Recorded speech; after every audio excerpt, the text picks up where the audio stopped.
Bapak Mama, saudara sekalian yang terkasih dalam Tuhan kita Yesus Kristus, Shalom. Shalom. Bulan Agustus ditetapkan oleh Gereja Masehi Injili di Timor sebagai bulan kebangsaan. Penetapan Agustus sebagai bulan kebangsaan ditetapkan dalam sidang sinode tahun 2019 di Jemaat Paulus Kupang. Dengan penetapan ini, demi mengajak setiap anggotanya untuk merenungkan berkaitan dengan partisipasi dan keterlibatannya dalam pembangunan bangsa dan negara ini. Anggota gereja tidak boleh pasif atau tidak boleh diam, melainkan setiap anggota gereja harus aktif dalam membangun negeri ini.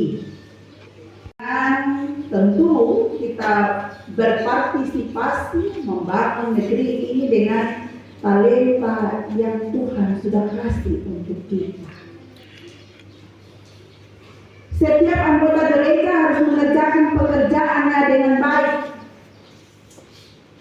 harus bertanggung jawab, harus jujur, maksimal dalam menjalankan setiap tugas dan pekerjaan yang Tuhan berikan.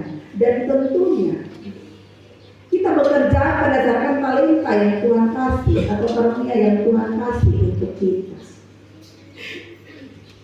Ada talenta untuk mengajar. Ketika kita diberikan talenta dan karunia untuk mengajar, kita harus mengajar dengan baik, menjadi pendidik yang baik, memberikan yang terbaik supaya anak-anak kita menjadi generasi bangsa yang baik ke depan. Setiap anggota gereja harus terlibat dalam urusan-urusan kehidupan berbangsa dan bernegara dengan melakukan sesuatu yang berarti seperti yang saya katakan tadi. Pada hari ini saya mengajak kita semua untuk mari kita belajar bersama dari sikap Abraham dalam teks Kejadian 18 ayat 16 sampai 33 dengan tema berdoa dan berkarya bagi keselamatan bangsa.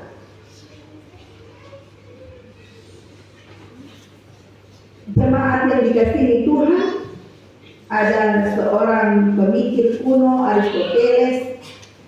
Dia mendefinisikan manusia sebagai sun politikos atau makhluk sosial.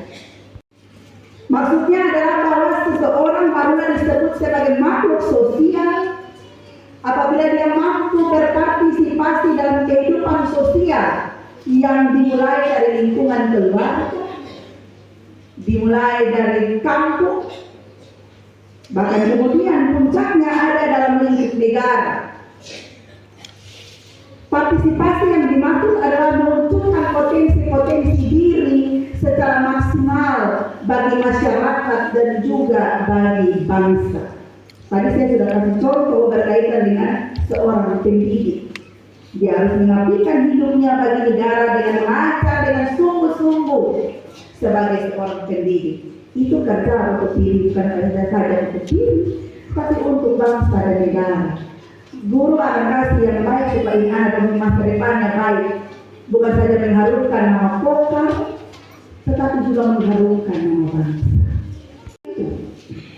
Kita sebagai petani, sebagai nelayan, itu adalah potensi, itu adalah talenta yang Tuhan berikan bagi kita. Kita harus pakai itu dengan sebaik-baiknya sebagai bentuk sumbangsi kita kepada negara dan juga kepada kita secara pribadi. Contohnya adalah bahwa ketika kita pulang dari laut, ada yang pegang plastik kecil, itu ikan makan. Betul ya Bapak Mama? Pasti ada yang bawa plastik kecil seperti ini ikan makan, ini kita dapat ikan makan. Tetapi bukan hanya itu. Ada juga yang kita sudah mulai offer body ini dapat berapa pakai, kita lihat Pak. Itu bukan untuk nelayan atau anak buah makan, bukan juragan atau anak buah yang makan, tapi kita offer. Betul Pak Mama? Kita offer. Entah mereka akan menjualnya kemana, mungkin sampai Kupang. Itu subsidi kita untuk keberlangsungan sarana dan pangan di negara kita.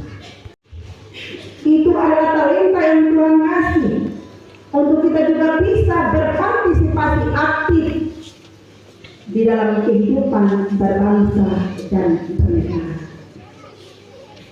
Dari yang saya bilang tadi, apapun tugas dan usaha kita, itu semua adalah dalam rangka kita memenuhi potensi diri kita bagi bangsa dan negara. Dari yang saya bilang tadi, yang ada dalam lingkup jemaat ataupun kokar ini, setiap orang terlibat dalam urusan-urusan kehidupan bangsa dengan melakukan segala sesuatu yang bermakna bukan saja untuk diri dan keluarga, tetapi juga untuk bangsa dan negara. Luar biasa pada hari ini dalam bacaan Alkitab bagi kita belajar dari Abraham. Dia punya doa, dia memiliki doa, dia punya hubungan yang baik dengan Tuhan. Dia lakukan adalah mendoakan kota Sodom dan Gomora. Dalam bagian pertama Kejadian 18 ayat 1 sampai 15 diceritakan bahwa Tuhan menampakkan diri kepada Abraham melalui 3 orang. Itu kita lihat ayat 1 dan 2. Lewat penampakan itu Allah kembali lagi mengingatkan akan janjinya. Dia mengulangi akan janjinya kepada Abraham bahwa Abraham akan dikaruniai seorang anak laki-laki. Padahal Abraham sudah tua. Sarah juga sudah mati haid. Itu dapat kita lihat dalam ayatnya yang ke-11.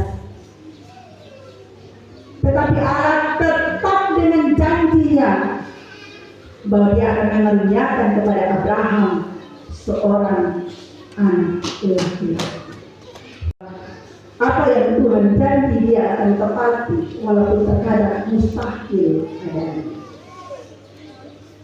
Setelah janji itu disampaikan kepada ketiga orang itu, mereka pun melanjutkan perjalanan ke arah Sodom. Abraham ikut serta dengan mereka. Pada saat itu Allah berpikir untuk menghukum kota Sodom dan Gomora karena banyak dosa dan kejahatan yang dilakukan di sana. Banyak orang mengeluh dengan Sodom dan Gomora yang penuh dengan dosa dan kejahatan. Karena itu Tuhan berencana untuk melenyapkan kota Sodom dan Gomora. Tuhan hendak melenyapkan kota itu bersama dengan seluruh orang yang ada di dalamnya. Tetapi Allah juga ingat akan janjinya bahwa dia akan menjadikan Abraham sebagai bangsa yang besar dan menjadikan dia sebagai saluran berkat bagi bangsa-bangsa yang lain. Oleh karena itu Allah masih mempertimbangkan, menimbang dengan baik hukuman yang harus dilaksanakan. Sementara Allah masih menimbang-nimbang Abraham datang kepadanya dan melakukan penawaran. Luar biasa kalau kita masih bisa melakukan penawaran dengan Tuhan. Abraham memulai dengan sesuatu yang luar biasa. Masa Tuhan mau melihatkan orang baik dan orang jahat sekaligus? Pasti dalam itu kota ada orang baik dan juga ada orang jahat, walaupun mungkin paling banyak orang jahat. Tetapi apakah Tuhan mau melenyapkan orang baik dan orang jahat satu kali? Bukankah Tuhan itu maha adil? Kalau adil, kenapa tidak lihat yang jahat baru musnahkan, tinggal yang baik? Kalau misalnya ada 50 orang di kota Sodom yang baik, apakah Tuhan akan melenyapkan? Kemudian Allah katakan bahwa kalau didapati ada 50 orang yang baik, saya tidak akan melenyapkan. Lanjut penawaran pindah ke 45. ada masih tetap. 45 pindah 40. Tuhan tak marah, tapi ini bagus. Ini Abraham punya penawaran. Janganlah engkau murka Tuhan, tapi saya masih mau bicara. Dari 40 pindah ke 30. Dari 30 Tuhan tak marah, tapi kalau 10 bagaimana?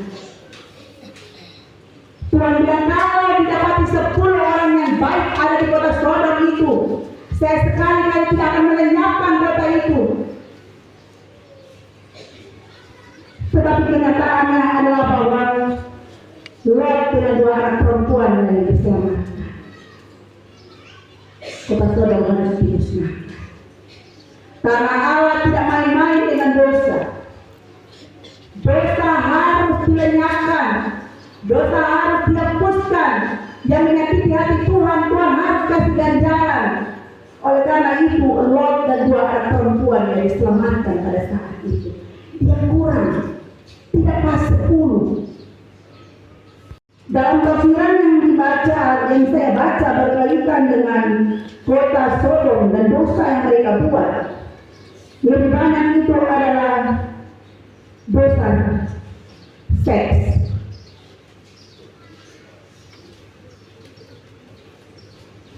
Dia tidak bermain-main dengan itu. Ada hubungan antara laki-laki dan perempuan. Ada hubungan antara perempuan dan perempuan. Ada hubungan-hubungan terlarang yang tidak diinginkan oleh Tuhan. Itu dosa yang tidak bisa dikompromi, dan Tuhan mau mendengarkan dosa itu. Yang menjadi fokus dari teks ini adalah bukan masalah negosiasi, bukan masalah penawaran antara Abraham dengan Allah, tetapi pada kerendahan hati Abraham untuk mau menyelamatkan kota itu. Kota itu, walaupun kota Sodom bukanlah tanah perjanjian, tetapi Allah atau Abraham pun mengasihi kota itu.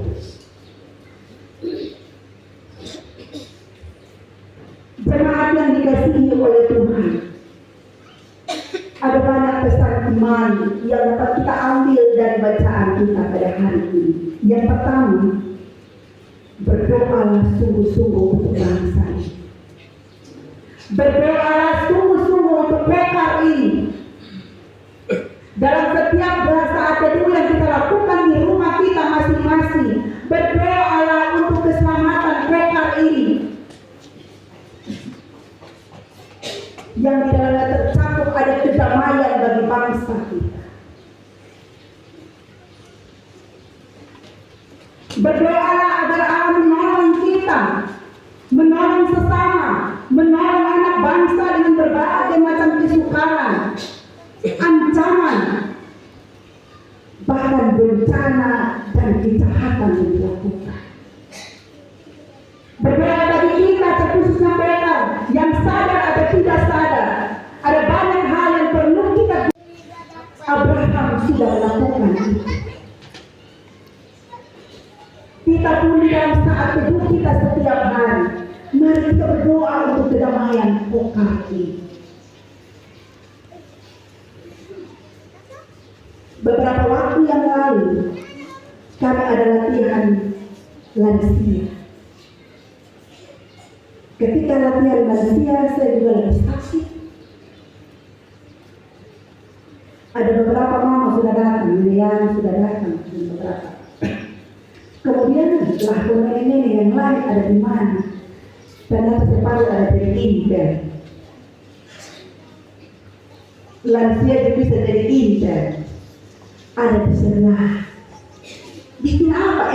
Ma, ini berat.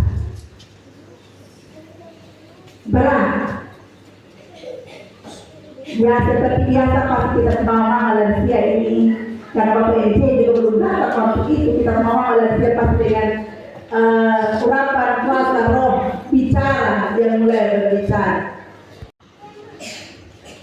Kemudian kita berpikir bahwa semuanya tidak baik-baik saja.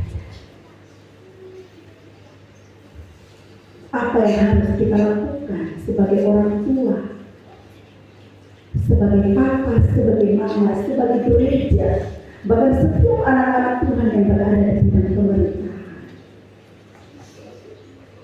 Kegelisahan ini memang semakin menggelisahkan kita semua. Berdoalah dengan sungguh-sungguh di dalam saat teduhmu untuk kebaikan, untuk keselamatan kota kita di mana kita tinggal. Hari ini kita tidak berbicara soal doa pribadi saja, tetapi mari kita berdoa untuk bangsa dan negara, bukan saja berdoa untuk daerah kita saja, tapi mari kita berdoa untuk kota Kalabari sampai ke kota. Doalah dengan sungguh-sungguh di dalam saat teduhmu, dalam doa pribadi setiap hari.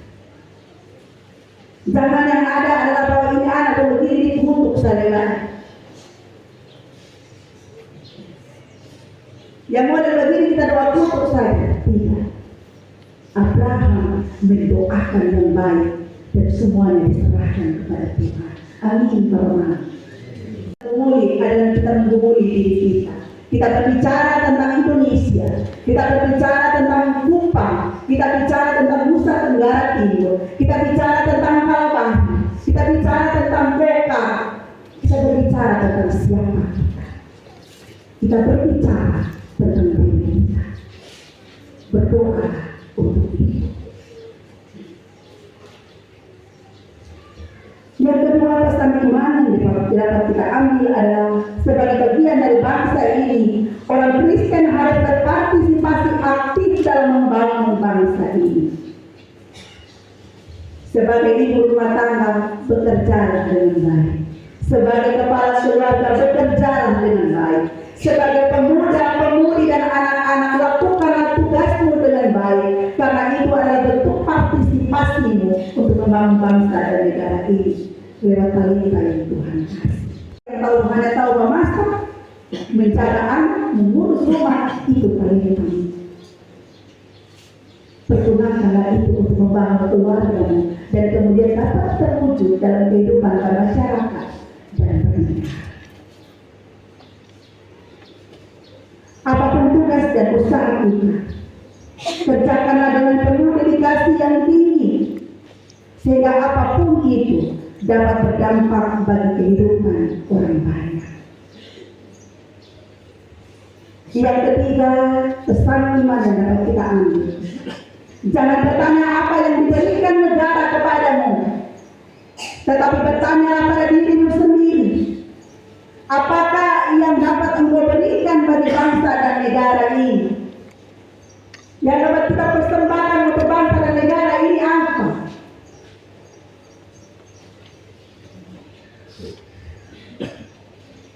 Tanyalah pada diri kita masing-masing. Setiap orang dituntut untuk mengembangkan sesuatu yang berarti bagi dirinya, bagi keluarga, bagi masyarakat, dan bagi bangsa. Seringkali ketika tahu anak-anak kita berbuat kesalahan, kita bilang bahwa ini anak ini bikin malu nama kampung. Ini anak ini bikin malu kita pun suku. Bikin malu kita pun keluarga. Berarti bahwa ada sesuatu yang kita perlu lakukan. Belum terlambat untuk menjadi yang baik sebelum murka Tuhan datang kepada kita.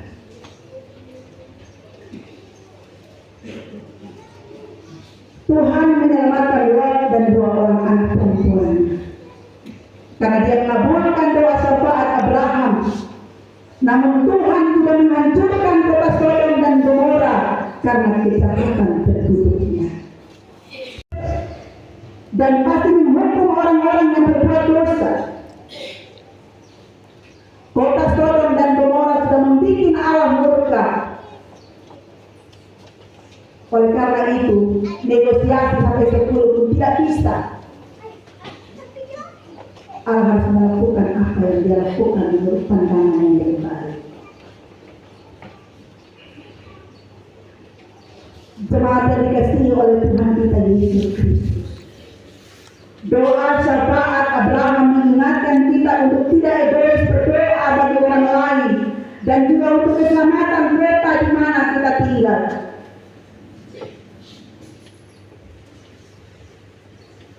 Ingatlah bahwa berkat dan selamat dari Allah berjalan seiring dengan hidup takut akan Tuhan. Penghukuman Allah berjalan seiring dengan ketidaktaatan hidup kita di hadapan Tuhan. Yang biasa kita ungkapkan dalam perjumpaan kita dengan setiap anak-anak Tuhan, yang menjadi ciri khas orang awal, bahkan ciri khas orang lokal, Salom. Itu ada makna di dalamnya. Ada makna keamanan, ada makna ketenangan, ada makna kesejahteraan, ada makna berkat, tetapi juga ada makna selamat di situ. Selamat dari Allah terhadap masyarakat suatu kota, jadi ditentukan oleh perilaku hidup yang baik dan benar dan takut akan Tuhan. Sebaliknya, kejahatan suatu penduduk kota akan membuat penduduk kota itu kehilangan shalom Allah dan hidup di bawah bayang murka Allah yang membinasakan. Ketika kita berjumpa, kita bilang shalom, apakah benar ada kedamaian itu di kita hati atau tidak? Banyak lansia yang mengeluh, malam-malam kami tidak bisa tidur. Orang lalu-lalu mati-mati dari berteriak, kami tidak bisa tidur. Dan kalau sudah dibangun, kami tidak bisa tidur lagi itu. Kami tidak merasa aman, kami tidak merasa damai. Sedangkan setiap kali kita bertemu siapapun dia, kita bilang shalom. Apakah benar ada kedamaian, kesejahteraan, berkat dan selamat itu di dalam kehidupan kita?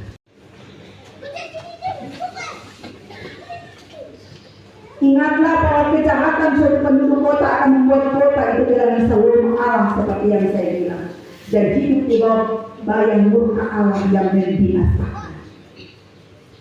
Karena itu, selain kita belajar dari teladan Abraham untuk peduli dan saling mendoakan satu dengan yang lain, kita yang masih diberi hidup untuk mendiami suatu kota dalam bangsa Indonesia ini, kita berkomitmen hidup takut akan Tuhan dengan cara hidup saling mengasihi, saling mengingatkan, dan melakukan hal-hal yang baik, benar, dan adil dalam kehidupan kita setiap hari. Dalam hidup benar dan takut akan Tuhan ada berkat dan keselamatan. Hari ini kita diingatkan bahwa selain berdoa kita mengingat supaya kita tidak sama seperti kota Sodom dan Gomora. Terkadang orang lain marah kalau kita ingatkan, tetapi hari ini kita dibilang bahwa sebagai anak-anak Tuhan, siapapun dia, kecil atau besar, mari kita saling mengasihi, saling mengingatkan, dan saling mendoakan untuk keselamatan kota di mana kita tinggal.